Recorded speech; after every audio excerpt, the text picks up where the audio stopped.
Comment on valorise l'utilité sociale du travail social? Alors d'abord, je vais être offensif d'abord. Premièrement, quelquefois on attaque. Vous citiez Jean-Louis Laville d'ailleurs, il faut résister. Il y a des conseils départementaux qui ont perdu au tribunal quand ils voulaient rayer de la carte la prévention spécialisée. Donc on a aussi peut-être à jouer notre lobbying, pas uniquement à l'Assemblée nationale et dans les ministères, mais aussi sur le terrain devant les tribunaux. Alors je suis pas en train de dire qu'il faut judiciariser tout, mais le droit, il se crée par les textes, mais par la jurisprudence aussi. Et on serait peut-être capable de favoriser du droit en allant veiller à ce que on attaque au bon endroit. C'est-à-dire qu'on dit, voilà, c'est pour ça aussi qu'on dit peut-être il y a moins besoin de textes, mais qu'on aille veiller à comment les textes sont appliqués. En mise en œuvre. Donc, attaquer quelquefois, y compris être capable de se tenir droit vis-à-vis de collectivités locales ou d'administration, ça peut être une bonne chose.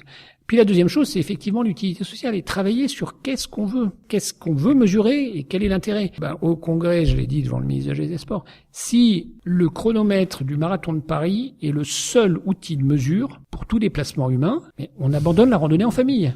Voilà, enfin la randonnée, voilà, ça n'a plus aucun intérêt.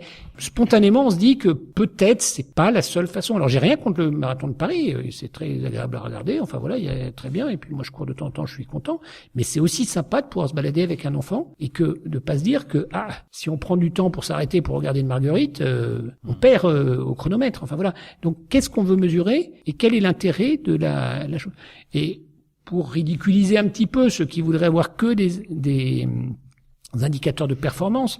Moi, j'ai fait des études d'économie un petit peu quand j'étais jeune. Je me souviens des premiers cours sur le PIB où le professeur nous disait le PIB, c'est un bon outil de mesure, mais il a quand même des défauts. Et je prends un exemple. Si quelqu'un emploie quelqu'un d'autre, et à l'époque, il sexuait les choses, je vais essayer d'être politiquement correct, donc je dis plus qui emploie qui, et puis que ces deux personnes s'apprécient et se marient, et qu'il n'y a plus d'échange monétaire, puisqu'après, ils partagent l'argent. On fait baisser le PIB.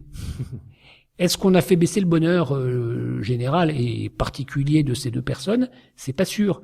Mais donc, l'indicateur de croissance uniquement monétaire n'est pas forcément un indicateur de satisfaction pour la population. Donc, il faut aussi être capable de remettre en cause un certain nombre de ces éléments.